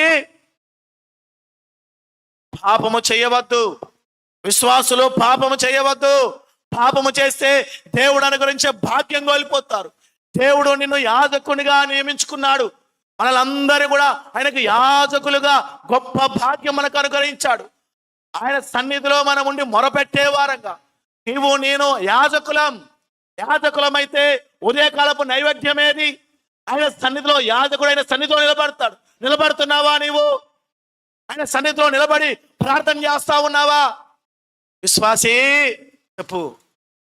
నువ్వు యాజకుడిగా నిన్ను మార్చుకున్నాడు కదా ఆయన, రక్తం ఇచ్చి, ఆయన ప్రాణం ఇచ్చి. యాజకుడు ఏం చేస్తాడు? ఆయన సన్నిధిలో నిలబడతాడు. ఆయన బలిపీఠం దగ్గర కనిపెట్టుకొని ఉంటాడు. బలిపీఠం దగ్గర గడుపుతా ఉన్నావా సమయాన్ని? ఆయన సన్నిధిలో గడుపుతా ఉన్నావా సమయాన్ని? అనేకుల పక్షమున విజ్ఞాపన చేస్తా ఉన్నావా? చెప్పండి. ఎంత గొప్ప భాగ్యం ఇచ్చాడు దేవుడు, అందరికి ఇచ్చాడు. అని ఆ భాగ్యాన్ని పోగొట్టుకునేది ఎవరు? పాపము చేసేవారు. ఇప్పుడు వారికి, ప్రియమైన దేవుని బిడ్డారా, వారు పాపం ఎప్పుడైతే చేశారో వారికి దేవునికి మధ్య యాజకులు రావాల్సి వచ్చింది. వారే నేరుగా దేవుని దగ్గరికి వెళ్ళేవారు. వారే నేరుగా బలిపీఠం దగ్గరికి వచ్చి బలులు అర్పించేవారు. కానీ ఎప్పుడైతే పాపం చేశారో, ఎప్పుడైతే అవిధేయత చూపించారో వారికి దేవునికి ఎడము కలిగింది, దూరం పెరిగింది. బలిపీఠం దగ్గరికి, ప్రత్యక్ష గుడారం దగ్గరికి రావడానికి వారు హక్కును కోల్పోయారు, భాగ్యమును కోల్పోయారు. అయ్యోయో గొప్ప ఆశీర్వాదాన్ని కోల్పోయారు. దేవుడిచ్చిన ఆ గొప్ప ధన్యతను కోల్పోయారు. దేవుని నుండి దూరం అయిపోయారు వారు. వారికి ఇప్పుడు మధ్యలో యాజకుడు కావాల్సి వచ్చింది. అందుకే ఇశ్రాయేలు ప్రజలు నేరుగా దేవుని బలిపీఠం దగ్గరికి పోయే హక్కు లేదు, కోల్పోయారు. ఆ యాజకుని దగ్గరికి వచ్చి, ఇదిగో మా బలి మేము అర్పించుకోలేము, మా బలి మేము అర్పించుకోలేము, ఇదిగో సమాధాన బలి, ఇదిగో పాప పరిహారార్థ బలి, ఇదిగో దహన బలి మేము అర్పించుకోలేము, మీరు అర్పించండి. యాజకుడు వచ్చి ప్రార్థన చేసి సమాధాన బలిగా అర్పిస్తే అప్పుడు అందుకొచ్చారు యాజకుడు. దేవుడు యాజక రూపము రాజ్యముగా కొందరికి అనుగ్రహించాడా? అందరికి అనుగ్రహించాడా? ఇప్పుడు నీకు ఒక్కదానికే, నాకు ఒక్కడికే అనుగ్రహించాడు, మీకు అనుగ్రహించలేదా? కొత్త నిబంధన ఏం చెప్తా ఉంది? ఇది ఎరగాలి సత్యం. మీరు ఈ సత్యముని చెప్పి, ప్రియమైన దేవుని బిడ్డారా, అనేక డినామినేషన్లు మరుగు చేశాయి.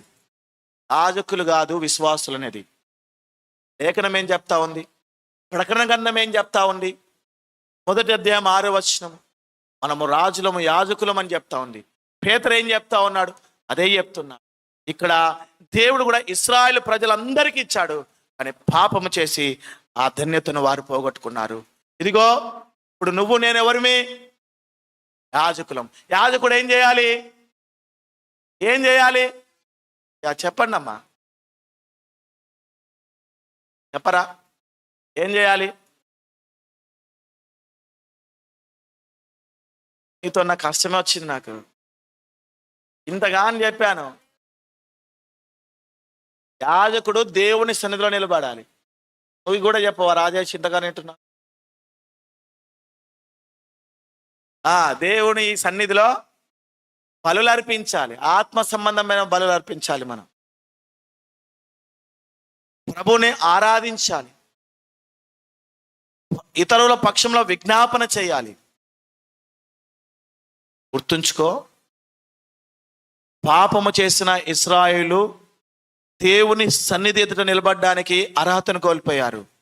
గుర్తుంచుకో, అవిధేయతతో కూడిన ప్రవర్తన కలిగిన ఇశ్రాయేలు దేవుని సన్నిధిలో అర్పణలు అర్పించడము, ఆరాధన చేసే గొప్ప భాగ్యాన్ని కోల్పోయారు. గుర్తుంచుకో, పాపము చేసి అవిధేయత నీలో ఉండి దేవుని సన్నిధికి వచ్చి ఆరాధిస్తుంటే, పాటలు పాడుతూ ఉంటే, ప్రార్థనలు చేస్తూ ఉంటే దేవుడు ఎలా అంగీకరిస్తాడు? విశ్వాసి, నేరుగా నీకు దేవుని దగ్గరికి వెళ్ళే భాగ్యం ఇచ్చాడు. కానీ నువ్వు పాపము చేసి అవిధేయతను చూపించి వచ్చి దేవుని సన్నిధిలో నువ్వు ఆరాధన చేస్తా ఉంటే, నువ్వు ప్రార్థనలు చేస్తా ఉంటే, ఆ ప్రార్థనలు దేవుడు ఎలా అంగీకరిస్తాడు? అవి ఎలా ఆగ్రానించబడతాయి? నీ జీవితం ఎలాగా దేవుడు అంగీకరిస్తాడు? చెప్పండి. పాపము చేసిన కారణాన్ని చేత కదా దేవుని సన్నిధిలో ఉండే భాగ్యాన్ని కోల్పోయింది. అవిధేయత చూపిన కారణాన్ని చేతే కదా వారు దేవుణ్ణి ఆరాధించే, దేవునికి అర్పణలు అర్పించే భాగ్యాన్ని కోల్పోయింది. పాపము చేసి ఏ ఒక్కడు కూడా దేవుని సన్నిధిలో నిలబడలేడు. లేవికాండం 10వ అధ్యాయంలో 2 వ్యక్తులు కనబడతారు. అహరోను కుమారులు ఇద్దరు. నాదాబు అబీయులు అని చెప్పేసి. వారిద్దరు కూడా దేవుని సన్నిధికి అన్యాగ్నిని పట్టుకుపోయి వేరే అపవిత్రతతో ఆరాధన చేయాలని ప్రయత్నం చేస్తారు. దేవుడు దాన్ని అంగీకరిస్తాడని ప్రయత్నం చేస్తారు. దేవుని సన్నిధికి వెళ్ళి ఆ అన్యాగ్నితో ఆరాధన చేయాలని ప్రయత్నం చేసినప్పుడు దేవుడు వారిని మొత్తి చంపేస్తాడు. పాపము చేసి దేవుని దగ్గరికి వచ్చి ఆరాధన చేస్తే, ప్రార్థనలు చేసి చంపేస్తాడు. పాపములో పాల్గొంటూ బలిలో చేయవేస్తే చంపేస్తాడు దేవుడు. నేను కాదు చెప్పేది, బైబుల్ చెప్తా ఉంది. కొరింథీయులకు రాసిన పత్రిక 11వ అధ్యాయము 1 కొరింథీయులకు రాసిన పత్రిక 11వ అధ్యాయము 30వ వచనం. ఇందువలననే మీలో అనేకులు బలహీనులు రోగులనై ఉన్నారు, చాలా మంది నిద్రించుచున్నారు. అయితే మనలను మనమే చూడండి, ఇక్కడ ఏమంటున్నాడు? అనేకులు బలహీనవుతున్నారు, రోగులవుతున్నారు, తర్వాత నిద్రించి చచ్చిపోతా ఉన్నారు. చంపేస్తాడు దేవుడు. పాపముతో అన్యాగ్నితో ఆ దేవుని సన్నిధిలోకి వచ్చిన ఆ లేవీయులిద్దరు కూడా చంపేశాడు. 12 గోత్రాల వారు పాపం చేస్తే దేవుని సన్నిధిలో ఉండే హక్కును వారు కోల్పోయేటట్టు చేశాడు. 3000 మంది చచ్చిపోయారు. 3000 మంది చచ్చి కూలిపోయారు పాపం చేసిన మూలంగా. నా ప్రియ సహోదరుడా, సహోదరి, హృదయంలో అసూయ, ద్వేషము, కలహాలు, జీవితం అంతా అపవిత్రత కలిగి ఉండి కూడా నువ్వు దేవుని సన్నిధికి నేరుగా వచ్చేస్తే దేవుడు ఏం చేయాలనుకుంటున్నావా? బలహీనంగా మారుస్తాడు నిన్ను, రోగిగా మారుస్తాడు నిన్ను, ఆత్మీయ మరణానికి అప్పగిస్తాడు దేవుడు నిన్ను. హృదయంలో పాపం ఉంచుకొని దేవుని సన్నిధి రావద్దు, కడుక్కోవాలి. వారం అంతట్లో చిన్న తప్పిదం చేస్తా శనివారం నుండి సిద్ధపడాలి. ఆదివారం హృదయమో పనికి మాల మాటలు కాదు, ప్రభు దగ్గర పోయి పశ్చాత్తాపడాలి. ఎట్లా వచ్చినావు నువ్వు? ఎట్లాగా అటు ఇటు తిరిగి సాతాన్లా తిరిగి వచ్చావా? అటు ఇటు తిరుగుతాడట సాతాన్. ఎట్లా తిరిగి వచ్చాను? మనుషులతో మాటలు పెట్టి ముచ్చట్లు పెట్టా. ఎన్ని అపవిత్ర నీ హృదయాన్ని, నీ అంతరంగాన్ని ఎన్ని అపవిత్రపరుస్తా ఉన్నాయి చెప్పండి. నేరుగా వచ్చేస్తా ఉన్నారు. ఏమనట్లేదు అనుకుంటున్నావా? ఆత్మీయంగా మరణిస్తున్నాం తెలుసా? ఆత్మీయంగా మరణిస్తున్నాం. సమాధానం దూరం అవుతుంది, దేవుని దీవెనలు దూరం, దేవుని భాగ్యం దూరం అవుతుంది. దేవుడిచ్చిన భాగ్యం కోల్పోతా ఉన్నారు. ఇక్కడ 3000 మంది చచ్చిపోయారు. అన్యాగ్నితో ఆ దేవుని మందిరంలో సన్నిధికి ప్రవేశించాలని ప్రయత్నం చేసిన వారు 2 లేవీయులు చచ్చిపోయారు. యాజకుడువే ఎట్లాగా వస్తా ఉన్నావు? దేవుణ్ణి ఆరాధించడానికి, ప్రార్థించడానికి, దేవుని సన్నిధికి ఎట్లాగా వస్తా ఉన్నావు? ప్రశ్నించుకో, నువ్వు పరీక్షించుకో, తన్ను తానే పరీక్షించుకోవాలని చెప్తా ఉంది లేఖనం. ఇతరులం కాదు, నిన్ను నీవే పరీక్షించుకో. ఎలా ఉంది నీ అంతరంగం? ఎలాగుంది నీ తలంపులు? ఇంతకుముందుకు 5 నిమిషాల క్రితం నువ్వు ఎలాగొచ్చావు, ఎలాగున్నావు? దేవుని సన్నిధిలో అడుగుపెట్టే ముందు 10 నిమిషాల క్రితం, ఒక రోజు క్రితం, వారం క్రితం ఎలాగున్నావు? ఇక్కడ ఆ 11 గోత్రాలు గొప్ప భాగ్యాన్ని కోల్పోయాయి. ఒకే ఒక గోత్రం యాజకులు. అక్కడే దేవుడు యాజకులుగా వారిని నియమించాడు. అంతే. రాజ్యముగా, యాజక రూపంగా, అంటే రాజులుగా కూడా దేవుడు దీన్ని 2 వేరు చేసి చూడాలని చూడలేదు. ఎప్పుడు వేరు చేసి దాన్ని విభజించి పరిపాలించాలని చూడలేదు. రాజులుగా, యాజకులుగా. అందుకే మెల్కిసెదెకు క్రమం అంటే రాజు, యాజకుడు, ఈ 2 వెరీ గుడ్. ఇది గుర్తుపెట్టుకోండి. ఎక్కడైనా మెల్కిసెదెకు అనే మాట వినబడిందంటే రాజు ఒకరిలోనే యాజకత్వము. ఇప్పుడు ఈ భాగ్యం కోల్పోయారు ఇశ్రాయేలు. రాజు వేరే, యాజకులు వేరే. రాజులుగా ఎవరైనా రావచ్చు. అక్కడ బెన్యామీన్ గోత్రం నుంచి వచ్చాడు, యూదా గోత్రం నుంచి వచ్చారు, ఇశ్రాయేల్లో కూడా రాజులు వచ్చారు. కానీ వారెవ్వరు కూడా లేవి గోత్రానికి ఇవ్వబడిన యాజకత్వాన్ని తీసుకోలేదు. ఒకడు ప్రయత్నం చేశాడు. ఆ లేవి గోత్రుల యాజకత్వాన్ని తాను నిర్వహించాలని ప్రయత్నం చేశాడు. ఆ 2 చేయడానికి వీల్లేదు. కానీ ఒక వ్యక్తి, ఉజ్జియా అనే ఒక వ్యక్తి ప్రయత్నం చేశాడు. చూడండి, దినవృత్తాంతాలు 2వ గ్రంథం 26వ అధ్యాయం 16వ వచనం నుండి 19వ వచనం వరకు త్వరగా. యాజకుని యొక్క పనిలోకి ఆ కాలంలో రాజు రాకూడదు. ఆ ఆ ఆ ఆ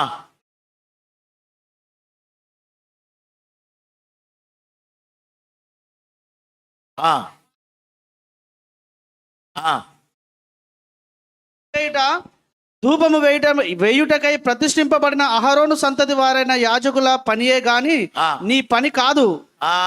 ఏందట, ఈ రాజట ఆశ పుట్టింది, నేనెందుకు చేయొద్దు యాజరికం, రాజరికం చేస్తాను, యాజరికం ఎందుకు చేయొద్దు, నేను కూడా చేస్తాను, అది నాకు ప్రార్థన వచ్చు, నాకు ధూపం వేయడం వచ్చు, నేను చూస్తా ఉన్నాను కదా అని ఈ రాజు ఏం చేశాడంటే ఆ యాజరికం చేయాలని చెప్పేసి వెళ్ళి ప్రయత్నం చేశాడు. వాళ్ళు ఎదురిస్తూ ఉన్నారు, నీ పని కాదయ్యా, యా దేవుడు ఆ భాగ్యం ఇచ్చాడు నీకు, అయ్యయ్యో పోగొట్టుకున్నారు మీరు, దేవుడు ఆ భాగ్యం ఇచ్చాడు యాజకత్వం చేసుకోవడానికి, రాజరికం చేసుకోవచ్చు, యాజరికం చేసుకోవచ్చు అని దేవుడు ఇస్తే 11 గోత్రాల వారు అంటే అందులో మీరు కూడా మీరే కోల్పోయారు. ఇప్పుడు దేవుడు కేవలం లేవీయులకే ఇచ్చాడు, చెయ్యొద్దు చెయ్యొద్దు, రావద్దు రావద్దు అని చెప్పాడు. పిల్లా అట్టాగే వాళ్ళని ఎదిరించిపోయాడు.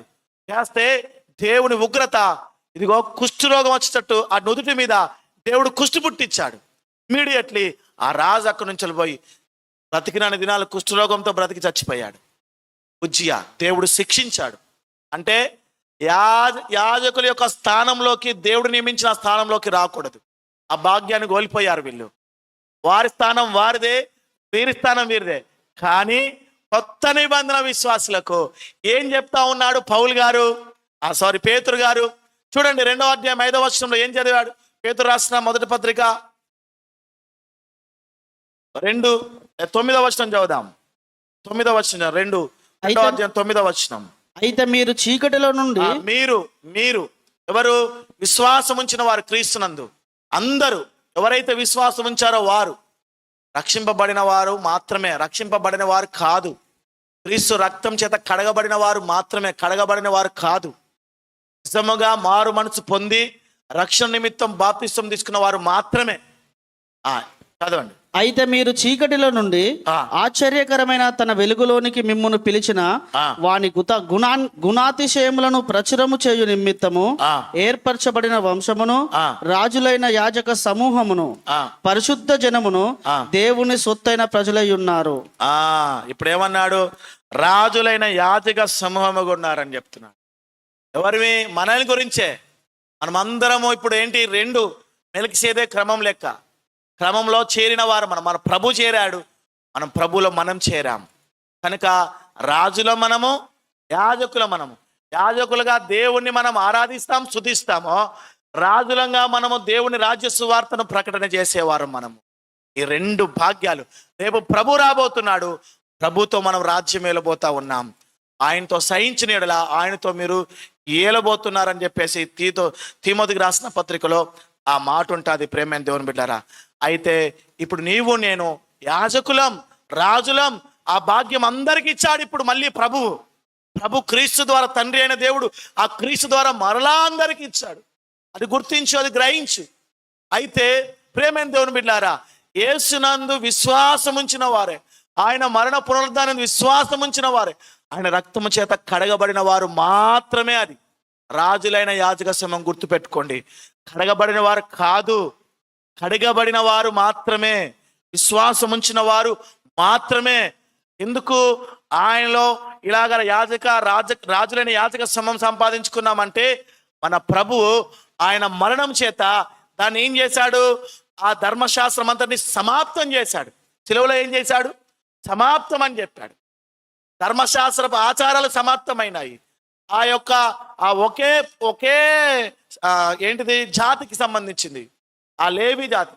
ఆ యొక్క పద్ధతిని ఆయన సమాప్తం చేశాడు. మరణం సమాప్తమైంది, పాపం ముగించబడింది. అక్కడ పాపము, రక్షణ కార్యం సమాప్తమైంది, శాస్త్రం సమాప్తమైంది. అక్కడ 2 విషయాలు జరిగాయి ఆయన మరణించినప్పుడు.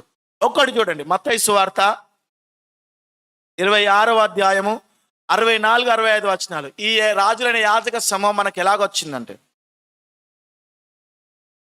64, 65 వచనాలు, 26వ అధ్యాయం.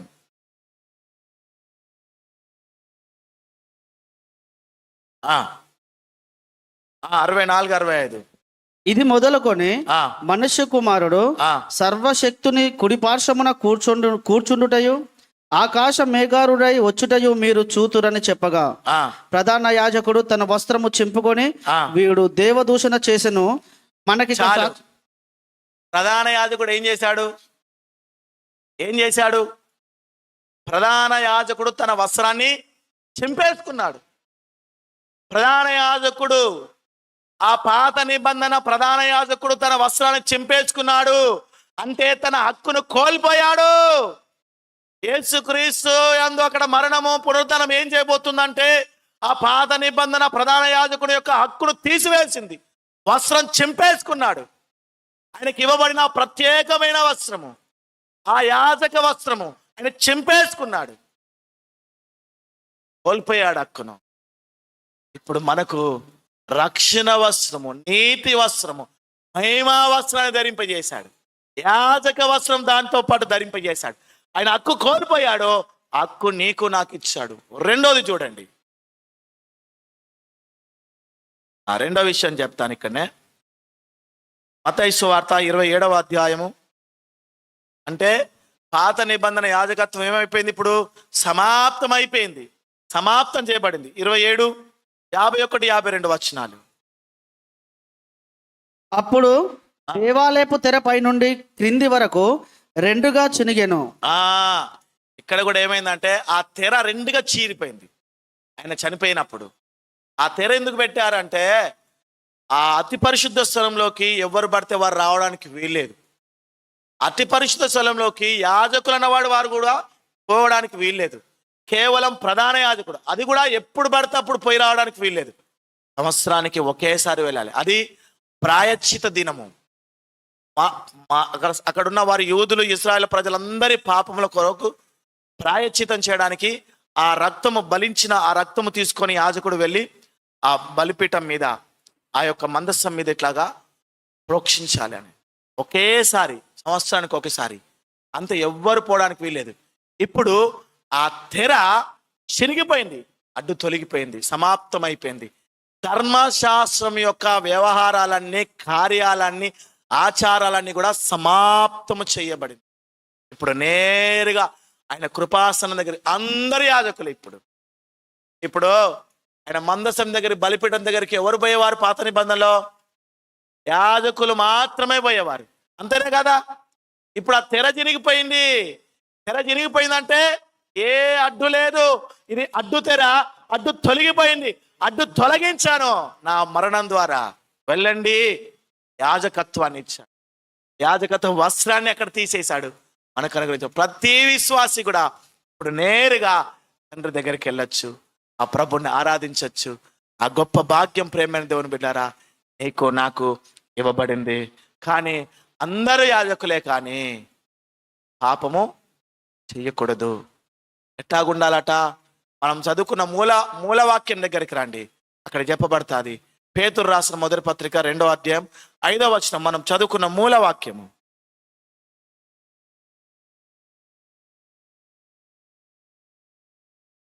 యేసుక్రీస్తు ద్వారా దేవునికి అనుకూలములకు ఆత్మ సంబంధమైన బలులను అర్పించుటకు పరిశుద్ధ యాజకులుగా ఉండునట్లు మీరు. ఇదేంటిది? పరిశుద్ధ యాజకులుగా.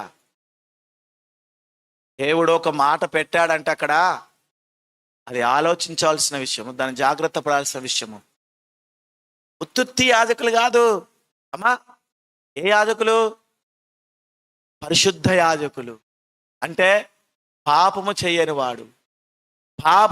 వాడు ఆత్మ సంబంధమైన బలులు అర్పించడానికి దేవుడు మనల్ని ఆత్మ సంబంధమైన మందిరాలుగా కట్టుకున్నాడు. నేను పరిశుద్ధమైన యాజకులుగా ఉండాలి. మనం పరిశుద్ధత లేని కారణాల చేతానా దేవునికి నేరుగా ఆరాధన చేసేవాడివి, బలులు అర్పించేవాడివి, ఆయన సన్నిధికి నేరుగా వెళ్ళి ఆయన బలిపీఠం దగ్గర, ఆయన పాదాల దగ్గర తలవాంచి ఆయన పాదాల మీద కన్నీరు గార్చేవాడివి.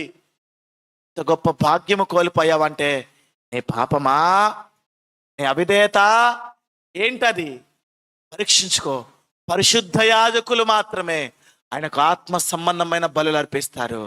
అందరం యాజకులమే, కానీ పరిశుద్ధ యాజకులు మాత్రమే ఆయన సన్నిధికి చేరగలుగుతారు. ఆ భాగ్యాన్ని పోగొట్టుకోవద్దు. ఇశ్రాయేలు పోగొట్టుకున్నారు. అనుకున్న మూర్ఖులు చేస్తామయ్యా విధేయత చూపిస్తామన్నారు. నీకు నాకు ఆజ్ఞలు ఇవ్వబడ్డాయి, నీకు నాకు వాక్యం ఇవ్వబడ్డాయి. నువ్వు చేస్తున్నావా? చేస్తానని తల ఊపుతో నీ క్రియలేమో చేయనట్టున్నాయా? ఎట్టాగున్నాయి? నీ ప్రవర్తన ఎలాగుంది? విధేయతనా అవిధేయతనా? చిన్న భాగ్యాన్ని కోల్పోవద్దు. గొప్ప భాగ్యం ఇది. ఇదిగో పాత నిబంధనలో రాజునికి ఉంది, గొప్ప స్థానం ఉంది, కానీ యాజకత్వం చేయలేడు. యాజకుడు రాజుగా చేయలేడు. కానీ ఇప్పుడు నీవు రెండూ చేయొచ్చు. నువ్వు రాజుతముగా ఆయన రాజ్యాన్ని కట్టేవారం ఇక్కడ, ఆయన రాజ్యాన్ని కట్టేవారం ఇక్కడ. ఇదిగో మనుషుల పక్షంలో విజ్ఞాపన చేసేవారు, కుటుంబ పక్షంలో విజ్ఞాపన చేసేవారు. నీ కుటుంబానికి నువ్వు యాజకుడువా? నీ పిల్లలకు యాజకుడువా?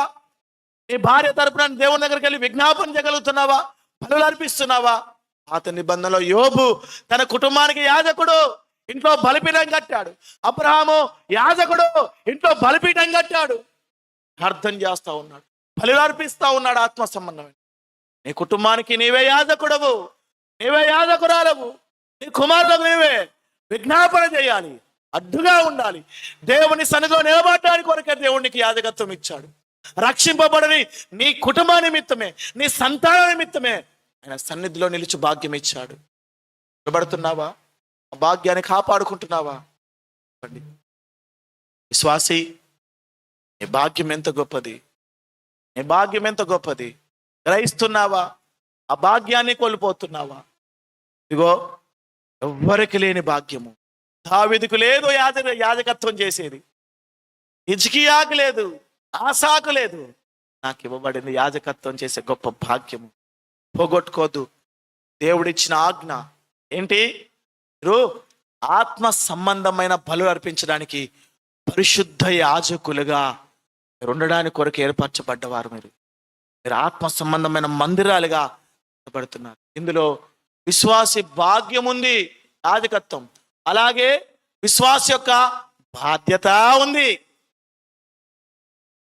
భాగ్యం ఉంది, బాధ్యత ఉంది. భాగ్యం ఏంటిది? ఆ తండ్రికి, ఆ సర్వోన్నతులైన దేవునికి నీవు నేను యాజకులం. మనం దేన్ని బట్టి యాజకులం? క్రీస్తుని బట్టి యాజకులం అయ్యాం మనం. అంతే. ఏ గొప్ప అతిశయించడానికి ఏం లేదు మన దగ్గర. ఎవరు? నువ్వు నేను. కొరింథీయులకు రాసిన పత్రికలో పౌలు అంటాడు, తృణీకరింపబడ్డ వారం, వెర్రి వారం, ఎన్నికలేని వారం, సమాజం చేత నెట్టివేయబడ్డ వారము, మనము చిన్న చూపు చూపబడుతున్న వారము అంటే వారికి నీకు నాకు క్రీస్తులో గొప్ప భాగ్యము. లోకం అంటారు వెర్రి వాళ్ళు వీళ్ళు అంటారు, జ్ఞానం లేని వాళ్ళు అంటారు. ప్రభు అంటాడు నాకు ప్రియమైన వారు వీళ్ళు అంటారు. లోకం అంటారు పిచ్చోళ్ళు వీళ్ళు అంటారు. నా ప్రభు అంటారు నాకు ప్రియమైన వారు అంటారు. ప్రియమైన వారు అంటాడు ప్రభు. నా ప్రభు. విశ్వాసి, గొప్ప భాగ్యం మన ప్రభు మనకి ఇచ్చాడు. బాధ్యత ఉంది. భాగ్యం ఇస్తే బాధ్యత ఉంది. ఏంటి నీ బాధ్యత? పరిశుద్ధంగా జీవించటము, ఇచ్చిన దాన్ని కాపాడుకోవటము, దేవుని వాక్యానికి విధేయత చూపటము.